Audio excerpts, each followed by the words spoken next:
I never thought I'd be the one to destroy everything. But standing here in my pristine Silicon Valley kitchen, staring at the poison I just ordered from the dark web, I realize how far I've fallen. 12 years ago, Michael was my everything. We met in high school. He was the brilliant computer nerd, I was the marketing club president. Everyone said we were perfect together. He built his tech startup while I supported us with my entry-level marketing job. I believed in his dreams as much as he did. When the company took off, our life became a fairy tale. A beautiful home in the Bay Area suburbs. Our twin daughters, Emma and Olivia, with their matching dimples and infectious laughs. Charity galas, vacation homes, private schools, we had it all.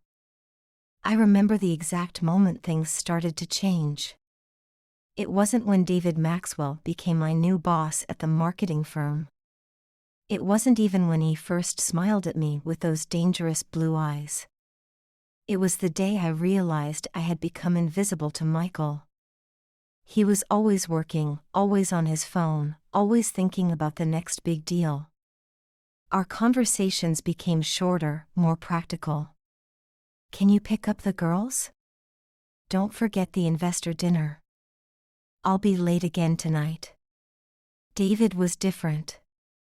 He noticed things, my new haircut, my ideas in meetings, the way I took my coffee. At first, I told myself it was just nice to be seen again. Then the texts started. Late-night messages about work that turned into conversations about life. About dreams we'd left behind. About the emptiness that success couldn't fill. I should have stopped it then. But David made me feel alive in a way I hadn't in years. The first time he kissed me was after a late strategy meeting. Everyone else had left the office. He looked at me the way Michael used to. Like I was the only person in the world. I told myself it would be just once. A moment of weakness. But one kiss became two, then more. Soon we were meeting whenever we could. Hotel rooms at first, then eventually, daringly, at my house when Michael was traveling. David understood the game we were playing. He knew the stakes were high. But he also saw something in me that I thought I'd lost. The ambitious woman who wanted more than just being a tech founder's wife. He talked about our future together. About taking what we deserved. The plan started small. I opened a separate bank account. Started transferring small amounts from our joint accounts. David helped me invest in offshore opportunities. It's just insurance, he would say, his fingers tracing patterns on my skin. You deserve your own safety net. But it wasn't enough for him. He wanted more. He wanted Michael's company shares. Think about it, he'd whisper. We could have everything. I started gathering information about Michael's business deals. Board meeting details. Investor relationships. Potential acquisitions. Each piece of information I shared felt like a small betrayal. But David's approval was addictive. The twins started calling him Uncle David when he'd visit. It should have been a wake-up call. Instead, it made our deception feel almost normal. Then came the day David suggested something darker. What if Michael wasn't in the picture anymore? We were lying in our bed, my marital bed, when he said it. His voice was casual, but his eyes were serious. I should have been horrified. Instead, I found myself listening. David knew people who could help. It would look like natural causes, he promised. No one would ever know. The poison arrived in a small, unmarked package. Odorless, tasteless, untraceable. I held it in my trembling hands, wondering how I'd become this person. The woman who ordered her husband's death with the same ease as ordering groceries online. Michael's favorite sushi restaurant was the perfect cover. He always ordered the same thing: spicy tuna rolls with extra wasabi. The plan was simple. Wait until he brought work home, like he always did on Thursdays. Add the powder to his wasabi. Let nature take its course. But life has a way of unraveling the most careful plans. The day I chose to do it, David showed up unexpectedly. He was excited about a new development in our plan. He didn't notice the takeout bag on the counter. Didn't see my panic when he reached for it. "I'm starving," he said, already opening the container. I opened my mouth to stop him. But the words wouldn't come. Maybe it was fear. Maybe it was fate. I watched in frozen horror as he took the first bite. Then the second. His smile never wavered. "You're too good to me," he said, reaching for more. That's when it started. The coughing. The gasping. The realization in his eyes as he looked at me. "What did you do?" His words were barely a whisper. I stood there, paralyzed, as he collapsed.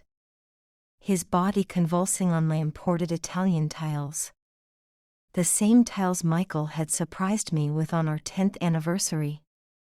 I should have called 911. Should have tried to save him. Instead, I watched him die. Watched the man I thought I loved take his last breath on my kitchen floor. The silence afterward was deafening. I could hear the twins playing upstairs. The dishwasher humming its cycle. The distant sound of traffic on the 101. Everything normal. Everything changed. When Michael came home that night, I was still standing in the kitchen. David's body had grown cold. I couldn't move. Couldn't think. Michael took one look at the scene and knew. Not everything. But enough. He didn't say a word. Just pulled out his phone and made a call. "Jennifer, I need you. It's an emergency." Jennifer Wu was the best criminal defense attorney in Silicon Valley. She arrived within the hour. Took control of the situation. But it was already too late. The security cameras Michael had installed, the ones I never knew about, had captured everything. Every meeting with David. Every whispered conversation. Every betrayal. And now, his death. The evidence was damning. Irrefutable. The story broke the next morning. TechCrunch first, then everyone else. Silicon Valley scandal, tech founder's wife in fatal love triangle. My face was everywhere. Social media exploded. #TechWifeGoneWild started trending. Our neighbor's Ring cameras caught the media camping outside. Reporters harassed the twins at school. Michael's company stock plummeted. Everything we'd built was crumbling. And it was all my fault. The police investigation moved quickly. They found the dark web transactions. The offshore accounts. The leaked company information. David's wife came forward with stories of his past affairs. His pattern of targeting successful women. Of manipulation and extortion. I was just his latest victim. But I wasn't innocent. I had chosen this. Every step of the way. The twins stopped speaking to me. They couldn't understand why Mommy was on TV. Why Daddy was crying. Why they had to switch schools. Michael filed for divorce. Full custody. No contact. I didn't fight it. Couldn't fight it. The evidence was too strong. The betrayal too deep. As I sit in my cell now, awaiting trial, I think about choices. About trust. About the slow poison of discontent. I had everything. a loving husband, beautiful children, a perfect life.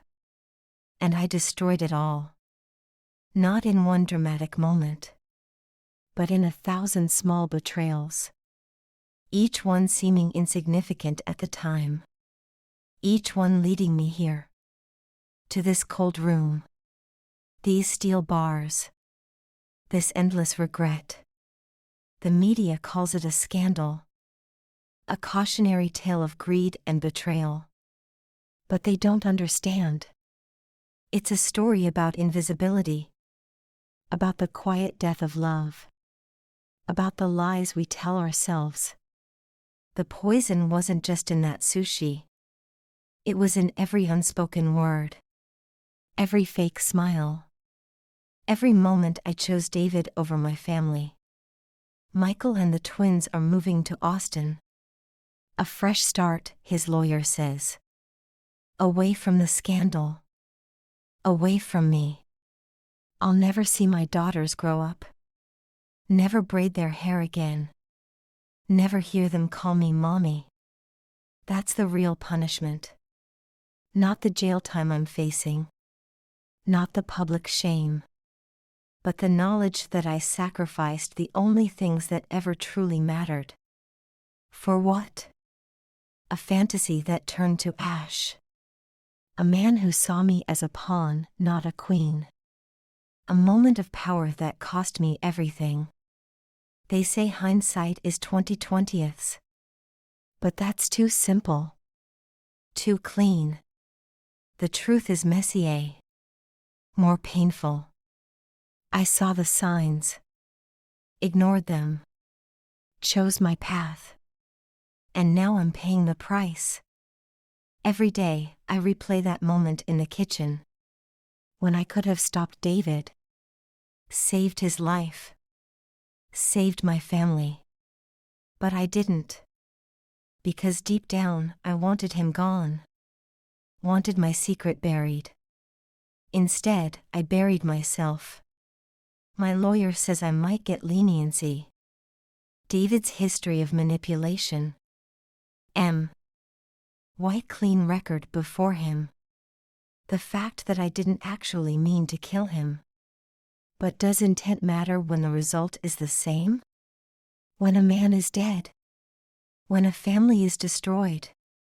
When 2 little girls will grow up without their mother? The guards are coming now. Another interview with the prosecutors. Another chance to explain the unexplainable. To justify the unjustifiable. But there are no explanations.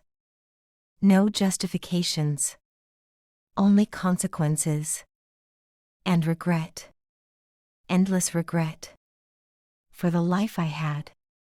The love I lost. The poison I chose. Not just the powder in that takeout. But the poison in my heart. The one that made me believe I deserved more. Needed more. When I had everything I could ever want. Right in front of me. The trial was shorter than I expected. 3 weeks of testimony that laid bare every secret. Every lie. Every betrayal. The prosecution had an airtight case. Security camera footage. Bank records. Dark web transactions. My own text messages to David, plotting our future. Jennifer Wu fought hard. Painted me as a victim of manipulation. A lonely wife seduced by a predator. But the jury saw through it. Saw me for what I really was. A woman who chose darkness. Who invited poison into her perfect life. The media circus never stopped. Every day, new headlines. New angles. New betrayals exposed. Tech wife's secret double life. Silicon Valley's fatal attraction. The dark side of success. The worst were the photos of my family. Michael, looking haunted, shielding the twins from cameras. Emma and Olivia, their little faces confused and scared. Their world shattered because of me. The verdict came on a Tuesday. Guilty of second-degree murder. The judge showed some mercy. 15 years, possibility of parole after 10. The court recognizes the element of unintentional death, he said. But your actions led directly to Mr. Maxwell's demise. I didn't cry when they led me away. Didn't look back at Michael. Couldn't bear to see his face. The face that used to look at me with such love. Such trust. Prison is different from what I expected. No designer jumpsuits. No dramatic showdowns. Just endless monotony. And time. So much time to think. To remember. To regret. My cellmate, Rosa, says I'm lucky. At least you had something worth losing, she tells me. But that just makes it worse. The knowledge that I had everything. And threw it all away. The first year was the hardest. No visits from the twins. Michael's lawyers made sure of that. Just letters returned unopened. Birthday cards sent back. My parents stopped speaking to me. My friends disappeared. Even my sister changed her number. I became a ghost. A cautionary tale. The woman who had it all and lost it.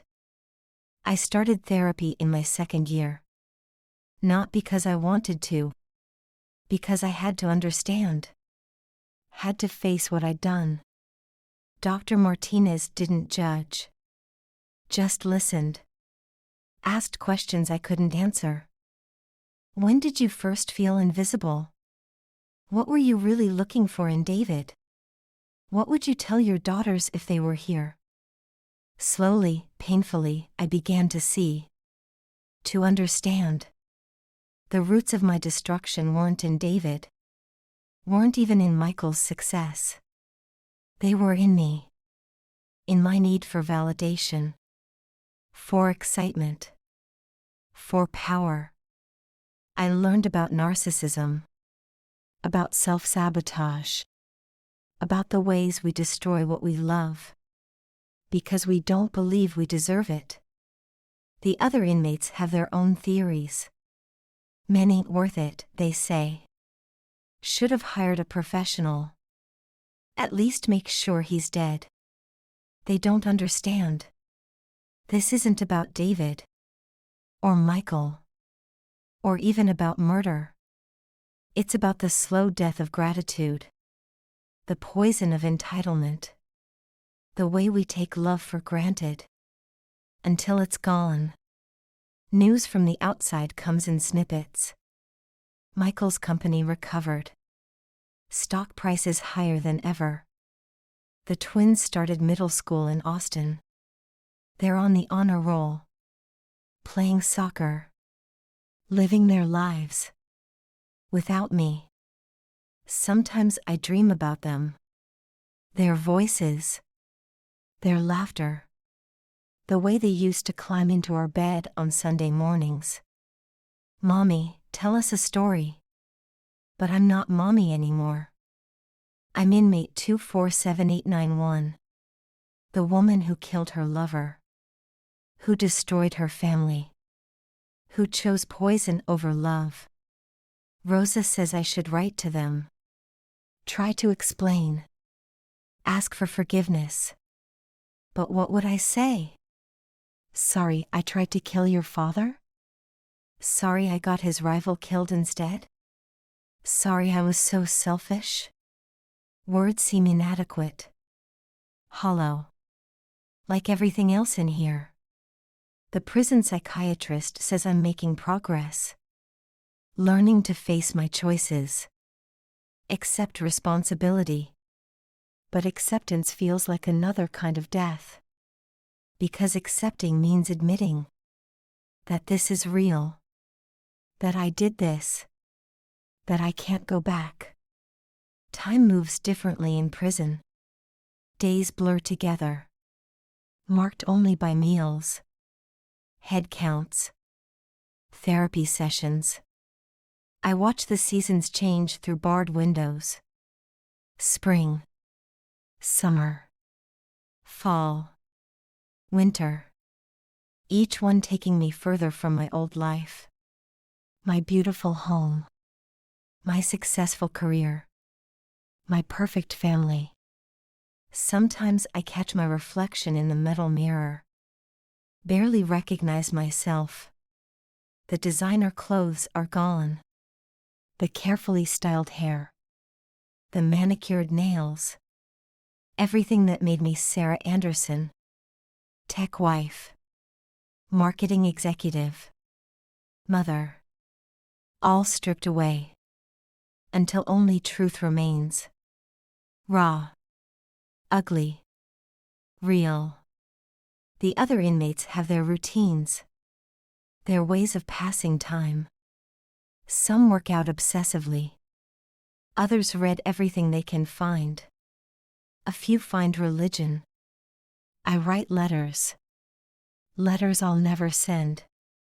To Michael. To the twins. To my younger self.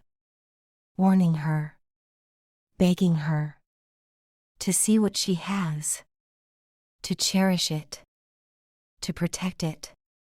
Before it's too late. Dr. Martinez says this is healthy. Part of the healing process. But how do you heal from destroying your own life? Your children's lives? The lives of everyone who trusted you? The answers don't come easily. Or at all. Just more questions. More regrets. More sleepless nights. Staring at concrete walls. Listening to the echoes of what used to be. Rosa tells me to focus on the future. 10 years ain't forever, she says. But it feels like it. 10 years of birthdays missed. School plays. First dates. Growing up. 10 years of life. Moving on without me. The hardest part is knowing they're better off. Safer. Happier. Without their mother who chose darkness. Who invited death to dinner. Who poisoned everything she touched. Including love. Including trust. Including hope.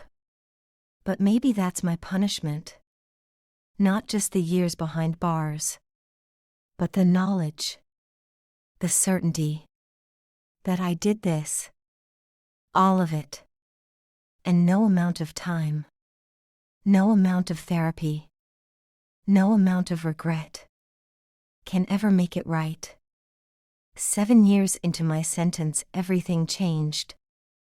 A letter arrived. Not returned. Not marked addressee unknown.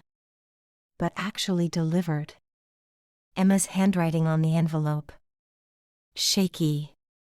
Uncertain. But unmistakably hers. My hands trembled as I opened it. Dear Mom, it began. 2 simple words that broke me completely. She was 15 now. A sophomore in high school. She wrote about her life in Austin. About Olivia. About Michael. About their new family. Michael had remarried. Rachel, a pediatrician. Kind and gentle, Emma said. Good to them. But not trying to replace me. We still miss you, she wrote. Even though we're not supposed to. I read the letter 100 times. Until the paper grew soft. The ink began to fade. Each word etched into my heart. Olivia wasn't ready to write. Still too angry, Emma explained. Still too hurt. But she knew about the letter. Didn't try to stop it. That was something. A tiny crack in the wall between us. I wrote back immediately. Carefully.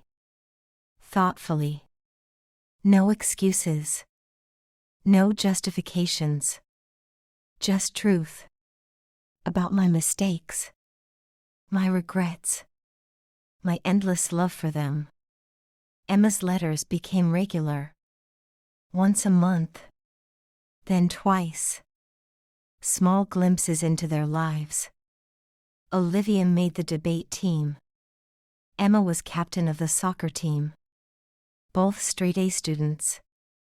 Just like their father. She told me about Rachel's son, Jack. How he looked up to them. How they were learning to be sisters to him. How Michael smiled more now. Each word was both gift and knife. Joy at their happiness. Pain at my absence. But I deserved this pain. Had earned it. Would carry it forever? Dr. Martinez helped me process the letters. The emotions they stirred. The hope they sparked. The guilt they deepened. You're not that person anymore, she said. But you can't erase what she did. You can only move forward. So I did. One day at a time. One letter at a time. One truth at a time. I earned my GED in prison. Then started taking college courses. Psychology. Understanding what drove me. What broke me. What might help me. Al. Rosa watched my transformation. You're different, she said one day. Lighter somehow. Like you're finally breathing. Maybe she was right. Maybe understanding is its own kind of freedom. Even behind bars. Then came another surprise. A letter from Michael. Short. Professional. But not cold. He was retiring as CEO. Starting a foundation. Helping families affected by trauma. The girls need closure, he wrote. We all do. He was considering allowing supervised visits. If I was ready. If they were ready. If we could handle it. I read his letter until I memorized every word. Every carefully chosen phrase. The hope beneath the formality. The possibility of redemption. Not forgiveness. Not yet. Maybe never. But understanding. Growth. Healing. For all of us. The first visit was scheduled for Christmas. 9 years into my sentence. Emma and Olivia. Together. Rachel would bring them. Michael thought it better that way. Less pressure. More neutral. I spent weeks preparing. Mentally. Emotionally. What do you say to the children you abandoned? The lives you shattered? The trust you betrayed? They came on a cold December morning. Emma tall and graceful. Olivia fierce and guarded. Both so beautiful it hurt to look at them. So grown up. So different. So familiar. Hi, Mom, Emma said softly. Olivia just nodded. Silent. Watching. We sat in the visiting room. Awkward. Uncertain. Until Emma pulled out photos. Their life in Austin. Their home. Their friends. Their new family. Slowly, carefully, we began to talk. About school. About dreams. About the past. About the future. Olivia spoke eventually. Questions sharp as knives. Why did you do it? Did you ever love us? How could you choose him?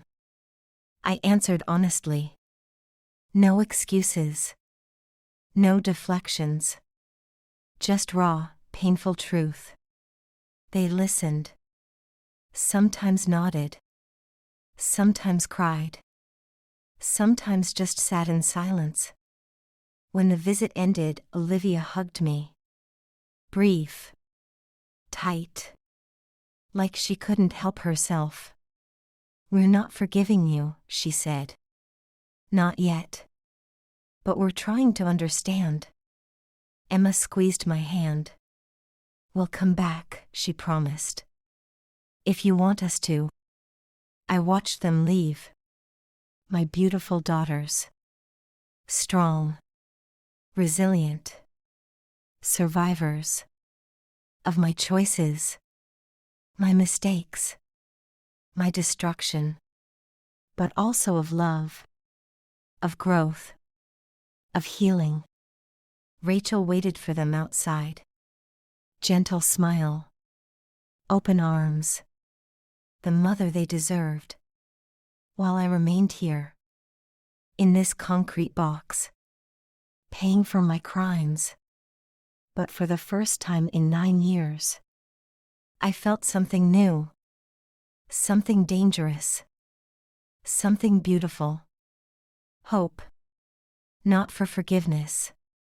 Not for redemption. But for understanding. For connection.